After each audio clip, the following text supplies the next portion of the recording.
Good morning, all the participants. I hope you all had a good day. Today, we are going to start our second day of FDP. And today's first lecture is with Sir Professor Navin from IIT Ropar. Sir Navin Kumar, sir, is professor in the Department of Mechanical Engineering and Biomedical Engineering at IIT Ropar. Prior to joining IIT Ropar, he was working as a research scientist at Stevens Institute of Technology, New Jersey, USA, from 2006 to 2010. He has completed Masters in Mechanical Engineering from IIT Kharagpur and PhD in Mechanical from IIT Delhi.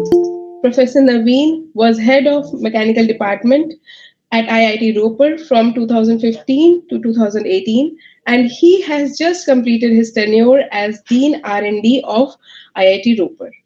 Professor Navin has published 115 international journal papers in reputed peer-reviewed journals. He has supervised 15 PhD cases. He has project funding worth of rupees 6 crores. Dr. Kumar's research interests are related to biomechanics of hard and soft tissues, vibration, noise, fault diagnosis, and condition monitoring. Sir, we are privileged to have you here with us, and I am sure with your lecture, our participants will gain a lot of knowledge. Thank you, sir. I will hand over now to Professor Navin to start the lecture. Thank you, sir. Thanks for introduction, and thanks all the organizer, host, Dr. Anuj, Dr. Anil, who has invited me for this talk. So early good morning to all the participants. I hope some participants are also offline also. So I hope they are able to hear me there, right? Yes, sir. Yes, sir. Okay. So let me share my screen.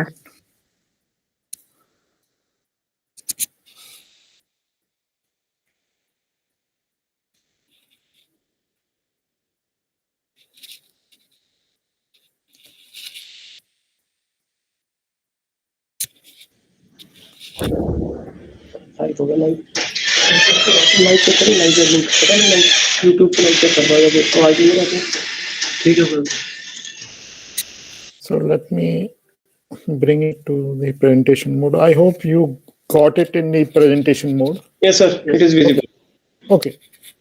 So let me little bit introduce because I hope the audience are not purely from the bio side, right? Most are from the engineering side, or it's a mixed audience. Anybody from the bio side? Online, offline. So I am asking, can you hear me? Okay. Why I'm asking is because a lot of biomedical terms will be there. So if audience are familiar, I can skip because those are the fundamentals, very basic terms in biomedical, but I will explain some of the terms during my presentation. So most of the participants are from mechanical. So okay. I will explain, not a problem. I am also from mechanical side, but I am also associated with biomedical, but I will explain, not a problem. So as you are aware, all the mechanical engineers are this bioprinting or 3D printing is coming up in a long way. It is already now since long and is maturing now. But in bio side, if we talk about the printing of tissue and bones, so here we talk about the hard and soft tissue. So there are mostly two types of tissue in our skeleton system or in our body, or if you talk about any living things also. So they have the most of them have the hard tissue. Hard tissue means bone and some of the cartilage, which is a little bit hard. And soft tissue means all the organs are made up of soft tissue, and particularly the skin, which is the major tissue of our body, is also a soft tissue. So this 3D printing is also evolving now in the bio area. So we are trying to, not only we, all over the world, people are trying to uh, produce the materials, biological materials also, not biomaterial only. The difference between bio and biological material is that biological materials cannot be synthesized. Say God-made materials, and biomaterials are man-made materials, right? So biological materials, like we have our bone tissues, there's people are also trying to print these materials also by using these 3D printing techniques. And if it is already people are doing it, but on the larger scale, it is not come up. If it will come up. It will be definitely a revolution in biomedical area, because if we able to print some of the bone or some tissue, like you have some tissue damage or bone fracture, bone missing happens sometimes when you have the trauma cases, accident case, that what happened, your bone is become like pebbles or powder. Then it's very difficult for surgeon to bring all those pebbles or powder together and make the bone.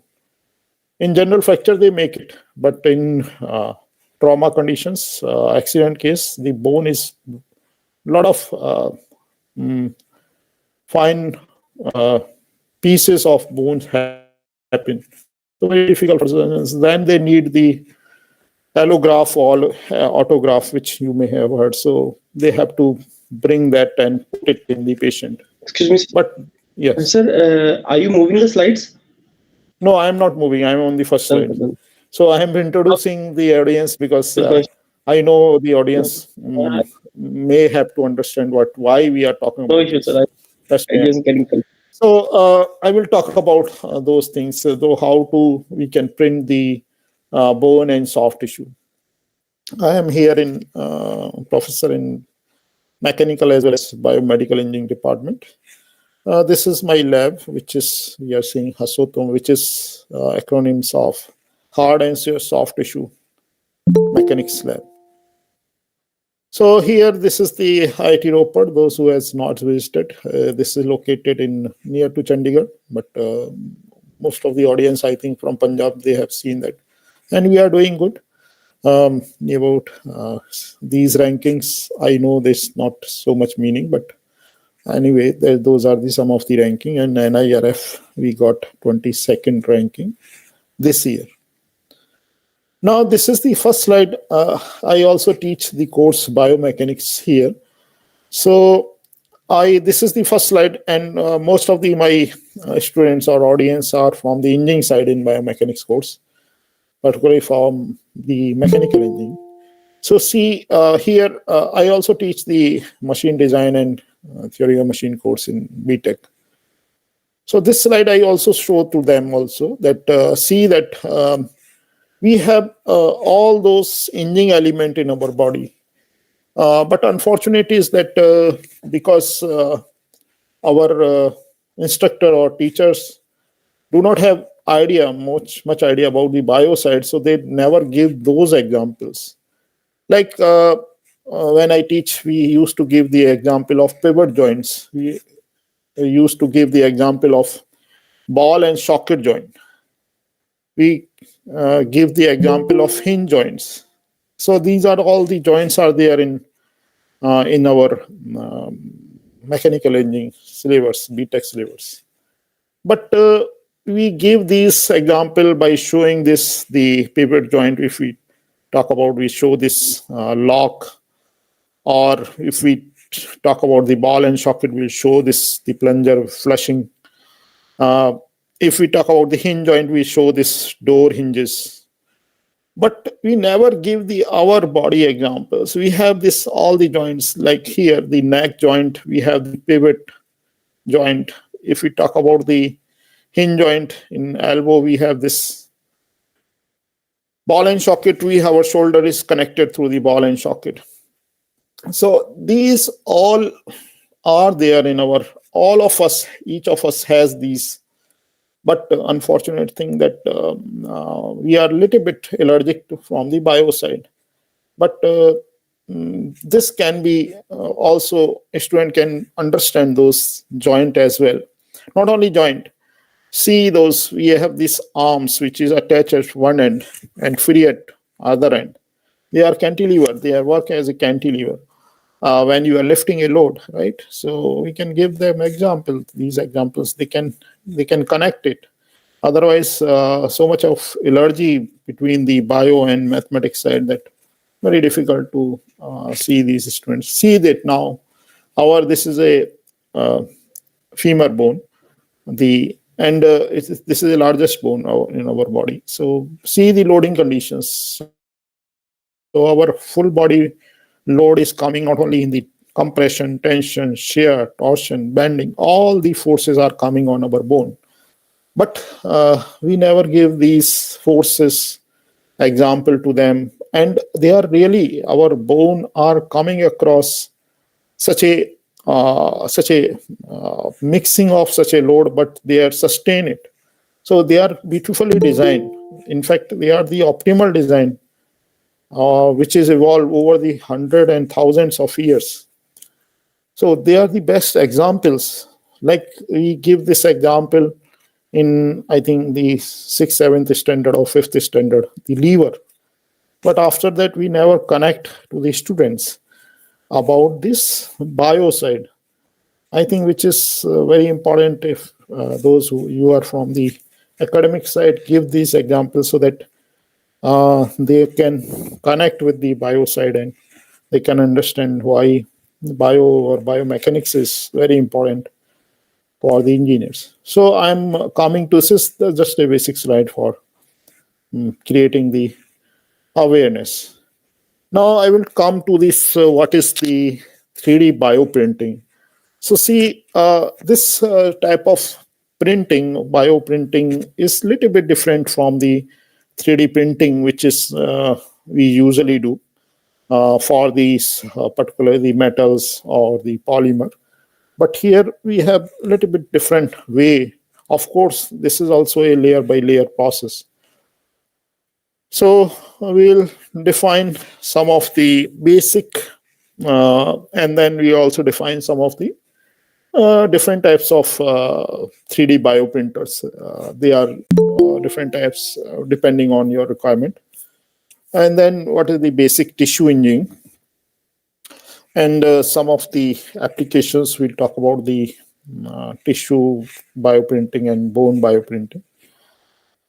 Now, this bioprinting is a additive manufacturing process, but here we use the bio ink. So print the living cells. We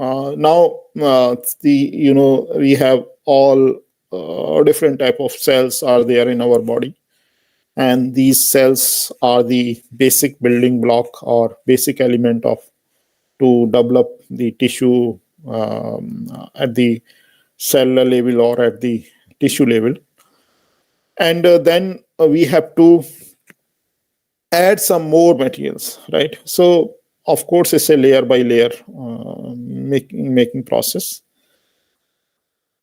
And this bio ink can be synthetic biomaterials or natural, and we are mixing it with the living cell. But synthetic biomaterials sometimes have the compatibility issue that the living cell may not survive in those synthetic biomaterials. And this bioprinting techniques is helping researchers to understand human body in vitro, means at the petri dish level, that how we can develop a tissue, and then can we is able to develop further the organs. So researchers are trying hard, and believe me, it will not far away. within 10, 20 years, definitely the organ printing will be there. And that it will be a really revolution in this area. Now, why we do the 3D bioprinting? It's a very important question, and it should be, you people should know that why at all is needed. So as I convey you that in case of the trauma cases, particularly the accidental cases, here we have the PGI, and I used to go the PGI, and then we have this, most of the orthopedic surgeons, we work with them. So daily number of patients come up, those who have the accident, and their bone particularly is crushed. So like here we have this femur bone. So a lot of means this full shaft sometimes crush. So in general, when you are falling, the fracture happen due to the falling. They are happening at one place only, one or two places. And then the surgeons either put some implant and bring together these two pieces of the bone or three pieces. But once it's crushed, then surgeon, because they cannot reduce the length of the bone, because otherwise your limbs will be of different length. So they have to, if it is crushed, what they try to do is, the surgeon, they bring all those pieces together and made this. But sometimes it's so much crushed that they have to fill the materials. And now filling the materials, which material? Because that bone is also should be, the filling material should be biocompatible, right? It should adopt your already bone should get adopted by the further materials which is introducing. So now surgeons are saying that if we have the 3D printed bone, first of all, it has some porosity.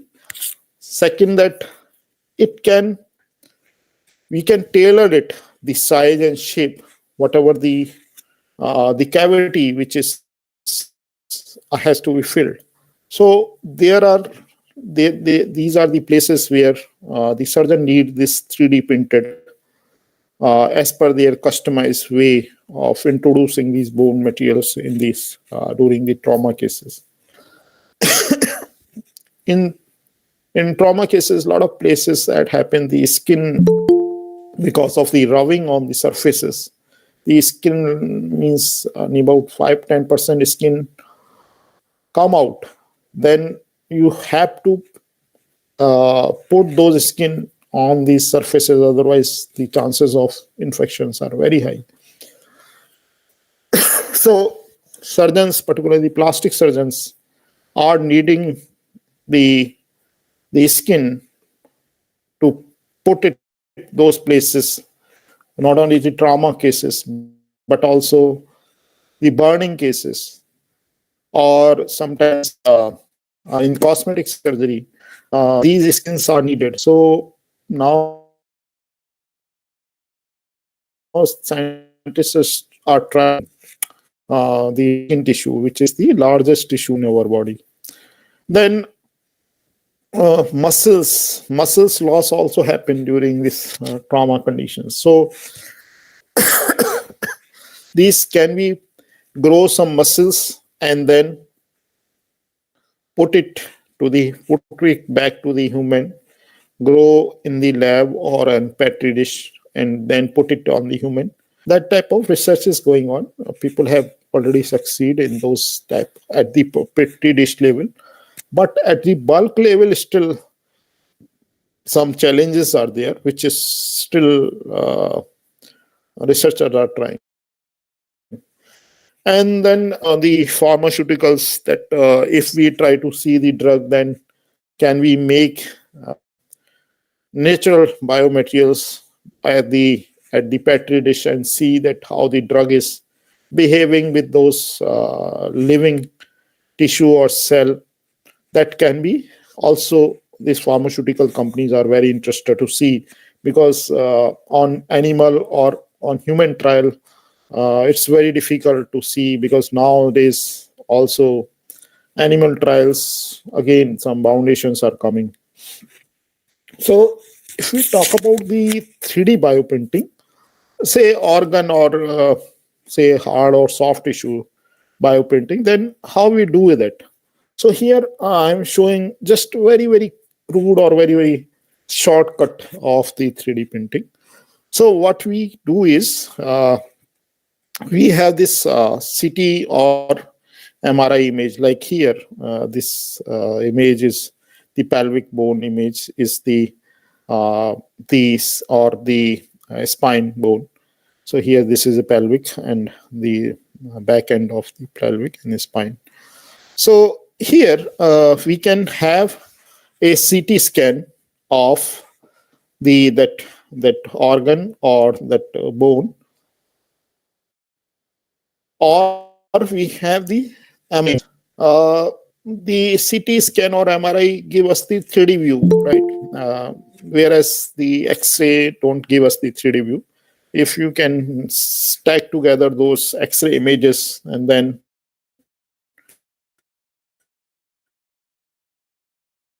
it also can give you the 3D. You do the CT scanning of a patient. You want to make such type of bone or tissue, or you can have the MRI images, and then you import those images file, 3D images file, in your 3D printer, and then you give the command, you make your program based on those images, based on those 3D images, and you put the bio ink, which is another area, which is you have to be like, it should be biocompatible. Of course, it should be biocompatible. Now, which type of tissue you want to print, then based on the type of tissue, this cell will be different. Cell linings are different. Each tissue has different cell. Different cells are made of different tissues, or tissues are made of different cells. Then ECM, extracellular matrix, will be there, which is having the some of the proteins like collagen or elastin. So all these things come in the bio ink. So you should fill that ink, and then based on this geometry, you can 3D print it. So number of printers are there. I will talk about the type of printers. Here you have the single extruder. Here you have the multiple extruder. So based on that, you can print it. You should have your customized bio ink.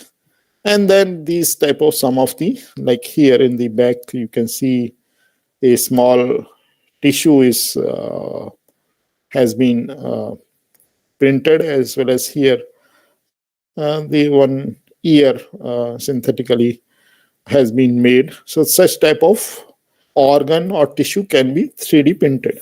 So already tissue level people are done a lot of work. Organ level already there, but not major organ, like where you have little bit easy to because vascular network should be come up.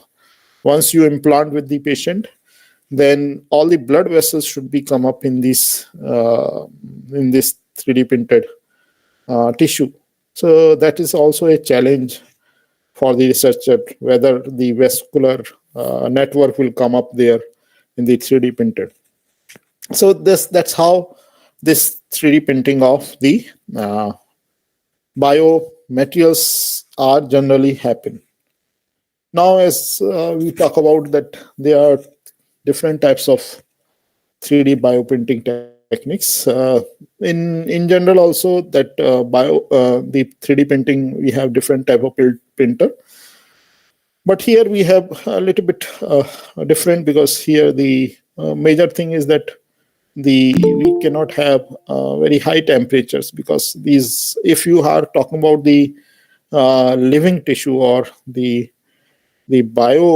biological materials, then the temperature is a concern, because that high temperatures the cell may die, or these living cells. So that's a major concern.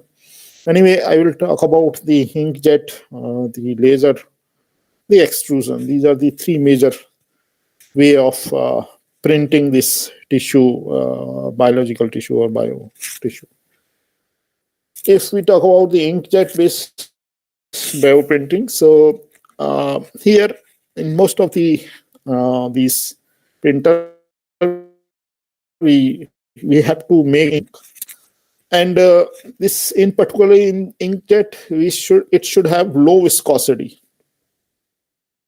and with the related cell lines. So this cell line is different for different tissue, and this viscosity for particularly the inkjet should be low viscosity. It should not be very viscous solution. Inkjet is not able to make it. Like if we talk about the very viscous, more viscous than a simple toothpaste, then it's difficult in this case. So this is a non-contacting type of printing, 3D printing techniques. There are two types in this. The ink come up in a continuous manner. That the continuous inks come up from the nozzle, and this ink is forced out from the nozzle, and then the electric field is applied, which deflect this jet of the bio ink on the substrate. So it should come up. It's come out from the nozzle and deposit on the substrate. So this in this continuous manner, continuously a jet of the ink come up.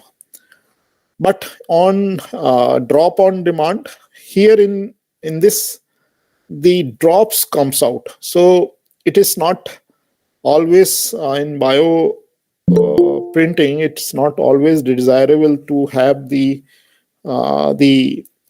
continuously film deposited. So in your requirement, so sometimes you need the dots only. So some places the dots of this bio ink should get deposited. To control this dot, there are different ways. Like here in there may be the thermal element, which is there inside this the container where you are filling this, or in the syringe where you are filling this your bio ink, or you may have the piezo elements which are controlling these droplets. So that also possible. There are two ways. Here we have some piston and screw which are pushing these biological ink on the substrate. So here they are also not only the biological materials, some biomaterials like filaments, fibers. They are also printed by using these techniques, the extrusion base. So we can have the piston or the screw, or we can have thermal based some heating element at high temperature. But here, high temperature, generally we use the biomaterials, some of the polymer which are biocompatible. But in general, this biocompatible materials sometimes create some issue, because again, if we talk about the human body, they are not so much compatible with this biomaterial. Some of them only are compatible. Then spraying, again, that like inkjet, we have this spray things, the bio ink get sprayed on the substrate. The cross-linking, then the pre-cross-link bioprinter. So some of these we are more used for biomaterials in place of biological materials. So here, like we have the pneumatic piston type or screw type. Screw type is also useful where the high viscosity is there. So, like if we talk about the hard tissue, so hard tissue printing need the high viscosity bio ink, and then to move it from the piston, you need some additional forces. So this screw types are more suitable. Now, laser assistant bioprinting, they are more again, as here the lasers are used, and which is guiding this bio ink on the substrate. So what we have this one uh, absorbing metal laser absorbing metal layer. Another is the bio ink layer. So laser beams come up and it's bring out the droplet from the bio ink, and that droplet get deposited on this collector slide. So, but because the high temperature is there, so this technique is not so much useful, particularly if we talk about the living thing. Otherwise, biomaterials, it is good technique. You can print particularly the polymer-based biomaterials.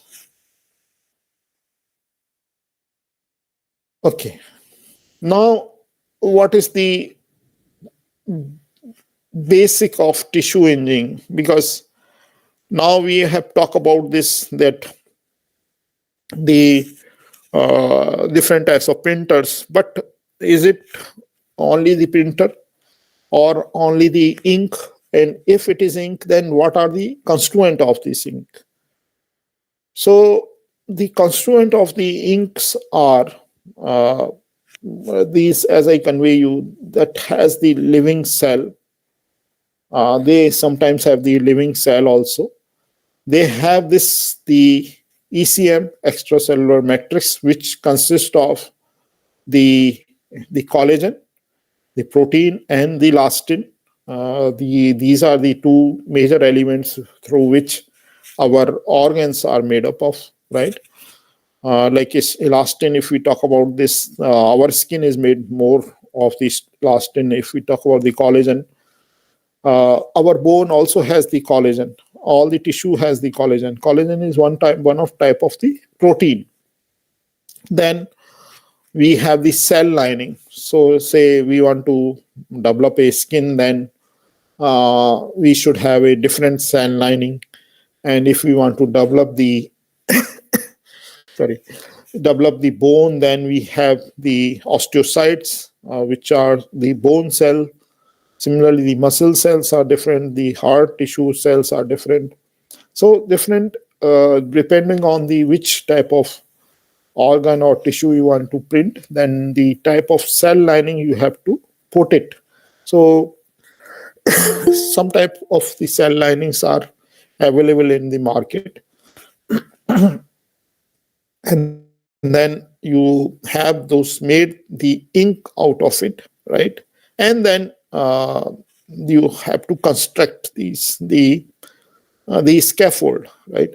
So that's how you are mixing this elastin, collagen, the ECM materials. Just a minute. And then you are making a bio ink out of it, and then you constructing this scaffold.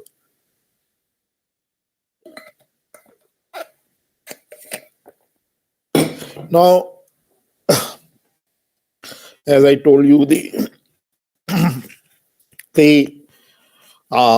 have to choose the cell type, its function, and also each cell has their own strength. You cannot use all these processes for all the cell. Cell has stiffer, some are not so sure. Some cells are very large in size, some cells are very small. And then how the immune system is adopting your cell lining, because immunity of person is sometimes reject the cell lining. And then you can have this, as I told you, the collagen and elastin, which are the natural biomaterials. Whereas the synthetic biomaterials, you may have the polymers, like some of the polymer which are biocompatible. And live cell, you want to make a living tissue, live cell tissue. Some of the very important parameters which you have to keeping in mind, because the cell should survive, cell should not die. So because it's a living cell, they always need the oxygen to remain. Oxygen is needed to the cell also. So you should have oxygen medium where you are printing this, so that cell should have the oxygen. The cell also need the nutrition. So nutrients are also needed when you are working on the live cell 3D printing. And the temperature should be room temperature, where the cell should not die. So temperature should not be very high if you want to do the live cell imaging.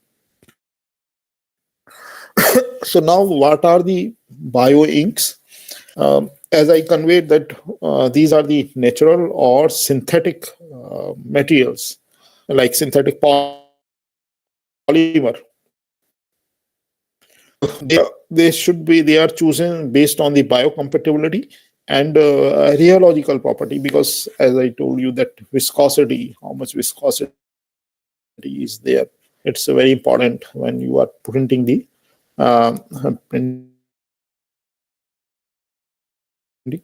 3D bioprinting. The bioink will typically support the living cells, aid cell addition, cell proliferations, because cell addition happens, cell proliferation, cell growth happens. These keeping in mind. In growth factor, physical characteristic,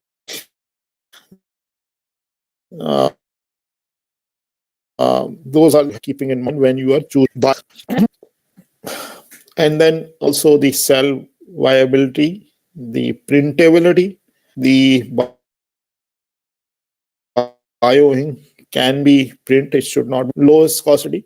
And then some of the mechanical properties, like if we talk about some of the which you are printing, should have that specific mechanical property to print the bone.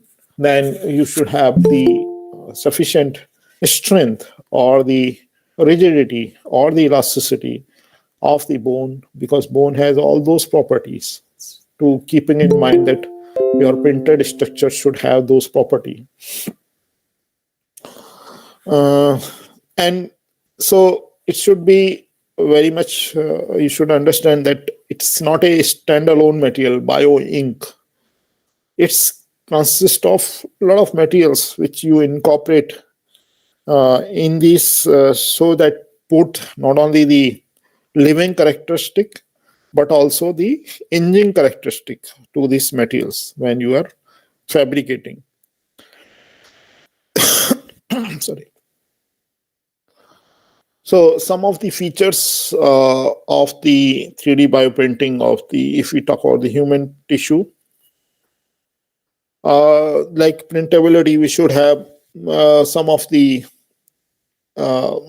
property like surface tension, viscosity, cross-linking in the different positions with the high accuracy and high precision that is needed. Means this ink should have those property, that it should be sufficiently have the surface tension, viscosity, and cross-linking, because the cross-linking between these two different or three different types of material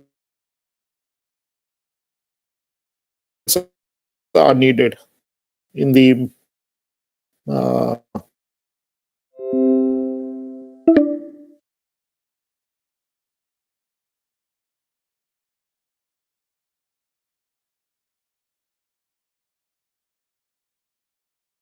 so it is how you will get it. Your printing ink should have those property.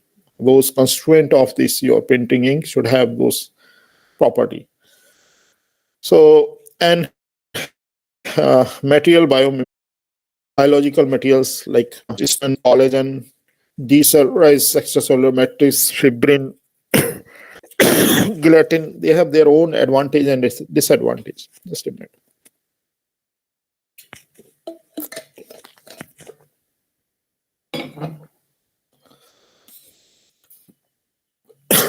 So out of these, some of the materials, but most of the time we use the mixture of these. You mix together and bring some properties.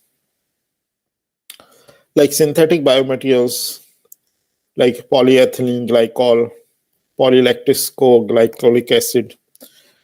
So these are some of the synthetic biomaterial. Not only this, some more biomaterials people are using, and they are making this bio ink out of it. So challenges are there. The bioprinted tissue and organ are small in scale. Still, the scale is a big issue. They do not have multiple cell, some of the organs have multiple cell linings, so which is not there. And simple structure, not complex structures, are not still a challenge to print it. The bioprinted tissue generally like the vascular network, like blood vessels. Blood vessels are not incorporated because our tissue has the blood vessel inside also. And blood vessels give the nutritions to this tissue, the oxygen to the tissue, which is lagging. So vascular network should be what people are trying to do, is should develop its own, but still it's not there. So if we also print the vascular network, that's also a good thing, but it's a challenge. Then the materials which can give the desirable physiological, biochemical, mechanical of the components. Then complex hierarchical 3D architecture, multi-scale vascular network cannot yet be. So multi-scale vascular network is difficult to print it, still not printed. So if we talk about the cellular printing and using the stem cell, as you know, the stem cells are very unique cells which has the ability to differentiate into various specialized cell and self-renew to produce the more stem cells. They play a crucial role in development, tissue repair, maintenance of body cellular structures. So you can, by using the stem cell, you can develop different organs or different types of tissue. So they have the specific characteristic that you can develop by using this stem cell. You can have this neuron, the brain cell, and you can develop the brain tissue. You can develop this. They have the ability to differentiate in the form of the cardiac cell and then make the heart. So these stem cell are nowadays people are using them to print these tissue or the organ.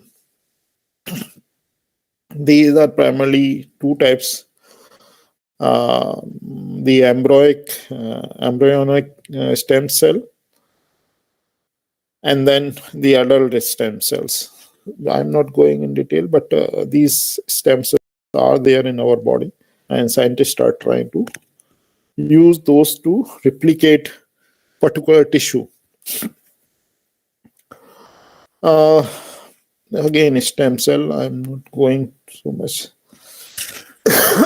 Now, different types of, as I told you, different organs has different cell, and then if you want to print these organs, you should have used that cell type.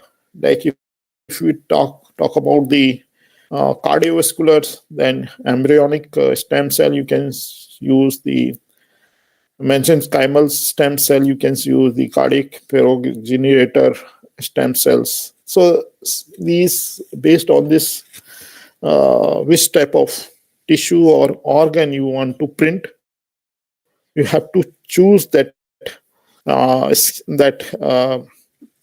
cell line.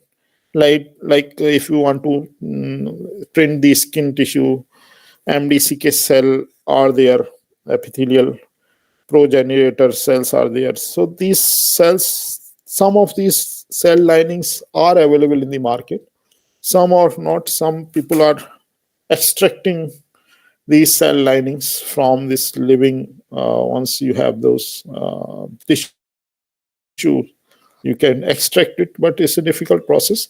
But some cell lines are already there in the market. You can purchase those cell lines. Now, as I told you that you need not only the cell, but cell growth factor is also needed, so that the cell growth happen. So those are the additives which you have to mix in the bio ink. Some of the growth factors, which is depending on which type of tissue you want to generate, like TGF, beta 3 growth factor is there for the bone and cartilage. So these are some of the growth factors are also there, which you have to incorporate with these when you are printing these. The skin bioprinting, as I told you, that particularly the plastic surgeons are needed. The skin, some of the trauma cases, some of the burn cases, as well as the the skin, as well as these cosmetic industries. So we know that the skin is made of 3-layer epidermis, which is the uppermost layer, which is we have that which is visible outside. Where this happen that in this winter you have the crack phenomena, which is happen in the epidermis.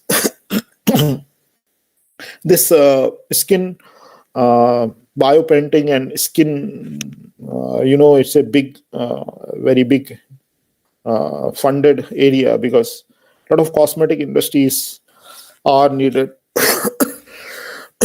A lot of research on it. So one of my collaborators who work want to see that how this wrinkling of the skin happen, how this anti-wrinkle creams or cosmetics are helpful. Then in the winter time, the cracking of this skin. So these cosmetic industries are very keen to understand what is happening. Not only there, also like these shampoos, how they are affecting the hair, how they are conditioning the hair. So those are the areas which some of the industries are using this. They are try to understand. So if we want to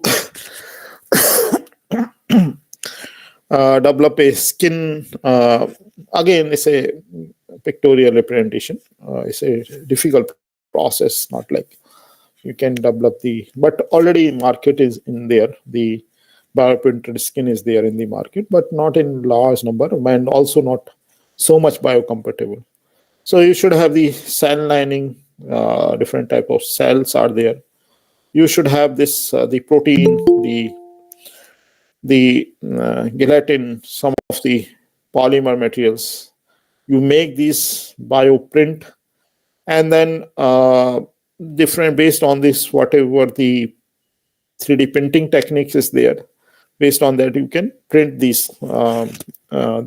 skin on the petri dish, and if possible, you can have those sample at the human. But this still is a challenging. Not many successful have been, but on the animal, people are trying to implant these skin and then try to see how the compatibility issue is coming up. So, like here, it is showing that how the skin is getting printed, and then different shape it is acquiring, and then some you can see this the vascular network is growing inside this, so which is like when you have the burn and trauma, this vascular network also get damaged. So not only you have to implant this skin should have the vascular network. Some a lot of challenges and limitations are there when you are printing these skin, but I'm not going so much detail now. So 3D printing of the bone, our lab is also working on this. So like large bone defect, which is known as critical site defect.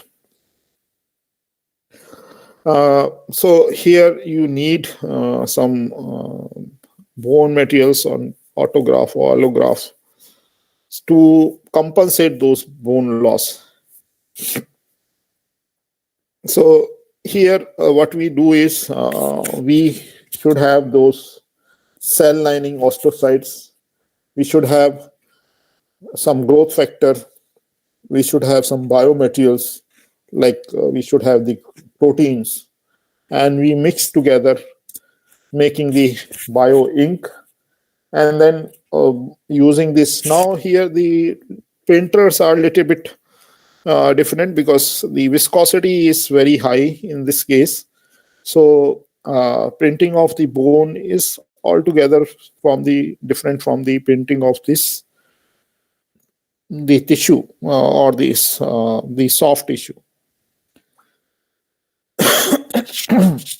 So some of the method I am skipping is the cartilage bioprinting is also because what is happening is, particularly if you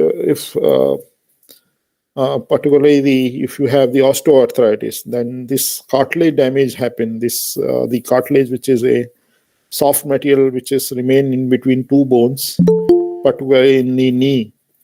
So this damage happen, and this is the tissue which is not regenerate itself, right?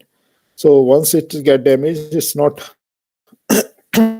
regenerate. So people are behind it to print the cartilage tissue, and then it can be incorporated between two bones so that the collision of these two bones happen, the knee bones can be reduced. So cartilage tissue printing. So our lab, we are working on this bone and cartilage tissue. If some of you are interested, we can discuss in detail, but I am not going. So I have so application of 3D bioprinting. You can have the mimic the for drug testing. You can make some living tissue, and you can drug, because the scale is very small, you can check some drug compatibility. Some of the you can print some organs, skin or cartilage. Organ can be printed, but it's a challenge. But as I told you, that 10, 15 years, 20 years, it can be possible. Vascularization is an important issue, that network of the blood vessels, immune rejection, immunity, particularly it's a subjective. Immunity is person to person vary, and the compatibility is not like for one person it's compatible, the other person is not compatible. It's happened. So that's a major challenge, biocompatibility. Now this is all about the 3D bioprinting. So our lab working in this area. My two students are working in this area. If somebody interested, we can discuss.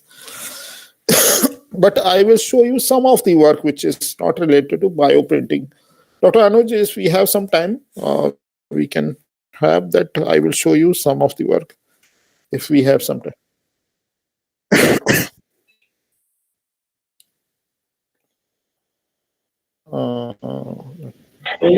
Yes, sir.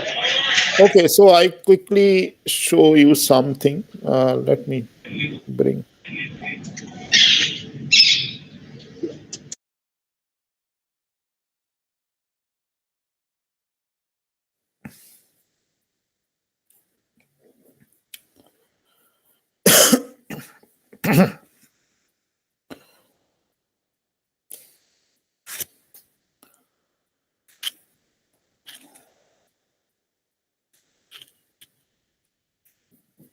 Yes, so here it is. Now we work also on the other aspect of bio side. I will show you very interesting things, which is not so much of it's a some of them work as BTech student work, but very fascinating. You will and very basic work. You will. I hope you will like it. So how this insect has a lot of biological properties, biomechanical properties. So how they do it, how they use it, I will show you. So like here, if we talk about the uh, the the spider making this the web very meticulously. So see, she is weaving the web, but see how nicely she is weaving. And this is a slow motion, but in actual, like it is like at this speed she is making. So, but this is not only this is fascinating, and she sit in the middle of in the center of this web. Now, see that's what is we try to see that how the properties are there. So what we have done, we have taken out a spider web on the a petri dish, and we try to bring it in the lab. The spider web is stick on the petri dish, and we bring it in the lab, and we try to see it under the microscope, scanning electron microscope. You can see that it has a two type of thread. The spider make this web by using these two types. One is the radial thread, like these threads, and other one is the spiral thread. So radial threads are very thick, much more in diameter than the spiral thread. The spiral threads are very thin, and spiral threads also has the gum points. Like here, you can see these gum points. So the insect strike there and get adhere, stick on these gum points. And you can see these radial threads are thicker. It gives us like a structure support, like in a building you have these beams, columns. So these are like a columns which is giving the structure support, and these spirals are like a wall. They are just connecting together, but it is giving so much area for the insect to strike in between, because a lot of areas, the spiral thread is in about 85% of the total area of the web. So that's why the gum points are there, right? So if we see this, so what we have done is we put the indentation on this thread, the radial thread and the spiral thread. So see that we applied the same force in about 27 micronewton, and we try to see how much penetration is happening. So how much tool is get penetrated inside this. So this is a indentation image. So we try to see that how much depth it's go. So our tool go in about 40 nanometer inside the radial thread, whereas it is near about 110 10 nanometer for the spiral thread. It means, so if we some empirical relations are there. If we have the more depth of penetration, it means this material is not having so much of strength. So it means radial thread has higher strength than the spiral thread, which is also here. That's why she is keeping this radial thread little bit thick and spiral a little bit thin so that it can give the structural support, right? So here we have shown that the radial threads are having higher strength than the spiral thread. Now another thing, so what we have done is we have put a laser. We have this laser vibrometer. Laser vibrometer just to measure the vibration of any of the structure. So we put a laser beam on this oscillating structure. This is because of this wind, it's oscillate. So we try to see this how the vibrations are happening. So this is in the window, we got the vibration pattern. And then if we talk about this, so as you know, if you once you have the time response, then you can get the damping of the structure by using the logarithmic decrement curve. Those who are from the vibration side, they maybe come across that. So here, by seeing itself, you can see that the blue curve is settling very quickly, whereas this red is taking time. So those curves settle quickly, they have higher damping. And also you can find out the damping by using this, one relation is there, by using the logarithmic relations. So we have obtained that this radial thread has very low damping, whereas spiral thread have very high damping.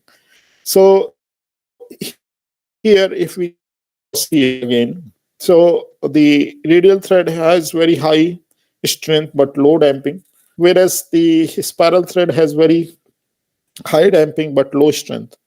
So you see that why she is making this way, right? Because see that once the insect is striking, it has very high kinetic energy. So once it get stick or in the engage in the web, it should have that element or that web portion should have very high damping so that this stretching happen, the stretching of this web happen. So that's why, and as I told you that about 85% of the total web is the spiral. So spiral thread has higher damping because it can sustain that kinetic energy absorption when the insect is striking. Insect has very high kinetic energy. They are flying at very high speed and then stuck. So it is absorbing a lot of kinetic energy, and because of this damping.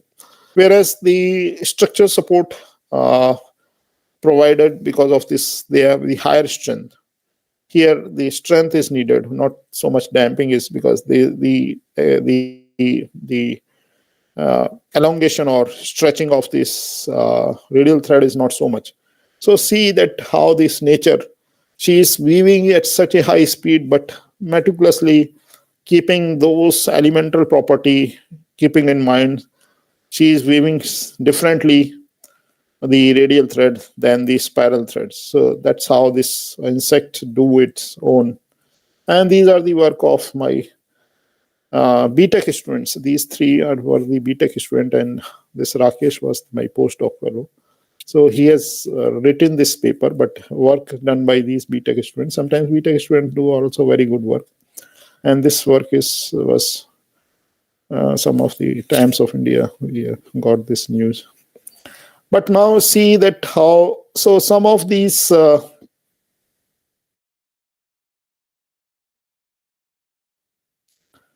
spiders are black. They cannot see there where the insect is coming up. But they have this sensing, vibrations sensing. They sense these vibrations. So this is the image from our lab. We in our lab, the spider made a very good, nice thread web. And then what we have done is we have put an insect living insect on it. So see that how she recognize that location.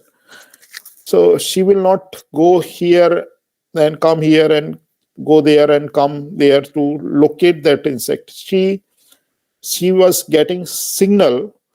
So what I'm trying to say that these threads are used as a vibration transmission, and she gets sense those vibration and uh, attack on the prey and eat the prey. Whereas we have put one more thing we have done is we have also, like here you can see that she has gone there. One more thing which we have put the dead insect, but surprisingly she don't turn up, because I think because of the flickering of these insects wings, and once it get trapped, she got those vibrations. Once it is dead, so flickering and the what happens, that's why she may not get those vibrations and not able to pick the vibration or come to eat it, or she want to eat only the living. So based on that, we try to see that how signal get transmitted from this web to pointing at different locations on the spiral thread and the radial thread, and try to see that what is the sorry, what is the vibration transmissibility. So those who have studied the transmissibility, they know that how this vibration get transmitted from one place to other place, and that's why we try to see that. So here we have plotted those radial junctions. So how this vibration get transmitted from junction 1 to junction 5, junction 1 to junction 5, or from spiral 29 to spiral 1, how they get transmitted. And based on this, we have find out the transmissibility of the vibration, and this is the Royal Society paper which we got it. So Royal Society paper is the oldest journal. Royal Society, which is a physiological transaction part A, is the oldest journal in the English general history. Now I will show you that how this honeybee stingers bite you, how this wasp or honeybee bite you, but you feel a lot of pain, but pain is not happening because of the biting, something else is happening. So stinger is a back portion which if she face threatened, she take it out and insert it in the prey so that she can have that save herself. So this is the stinger, which is a hardly 2 mm structure. So what we have done is we have done the taking out the stinger, and we do the CT scan of it. So CT scan, if you see, so there are 2 guide rails like with sliding. So when this she is so this is the stinger. Here is the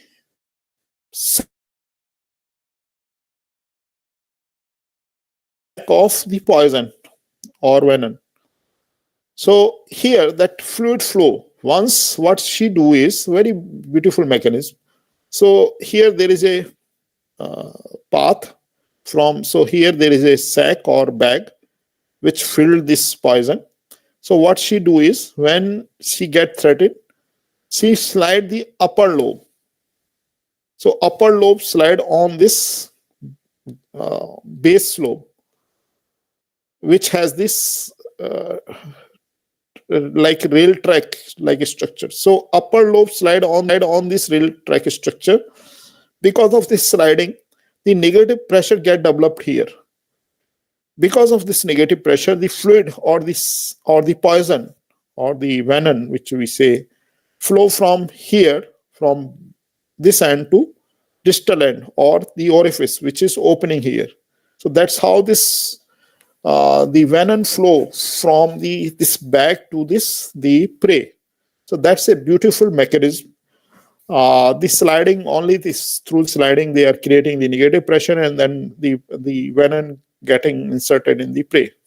So that's the very good mechanism. We have seen that, and based on that, we have designed this micro syringe needle. So we are saying that we are saying that you can have a drug, pre-filled drug here, and then you just slide one upper lobe, and then this drug will move from here to the patient, and then it can be delivered to the patient, right? Without even pushing you are pushing the piston in case of the syringe at present, which is there, but is not needed. And this is also not painful process, because the pain is coming because of the venom, which is, or the poison, which is she is inserting in the patient. So poison is creating the pain, not the sliding. So we got this very good paper in this based on this work in the scientific report. One last thing which I will discuss, then I will close this session. So here, like the mosquito bites you, and you will not realize they have bite you or taken out the blood, but they are also very smart. They are using, so usually they have number of things which are there, which is biologists start claiming. We have not checked it. They are saying that once they have the numbing agent on the tip of the proboscis, or the tip which insert in the human body. So they have the numbing agent little bit, which numb that portion of his skin. The proboscis, or the part which they insert, is vibrating at very low frequency, near about 5 hertz. So that's we have checked. It's not a quasi-static insertion process, a dynamic insertion process. And then they also have the anti-blood clotting agent, which they leave it once they take it out the proboscis, because then blood may come out. So these are the part. This is the artistic view. One of my student, BTech again student, who has gone to Ohio and work further. So this is the labrum, and then here this head of the. So this is the labrum or proboscis, which is the hollow structure which is inserted in the human skin, upper dermis, and take out the blood. So as it is a hollow. So like here, you can see that how this do that.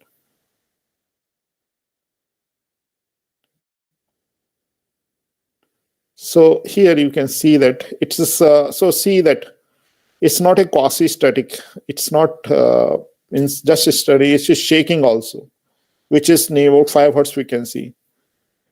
And then it is gone inside, and then it is searching the blood vessels. And once it is searched, then it take out the full blood. You can see that it will take it out.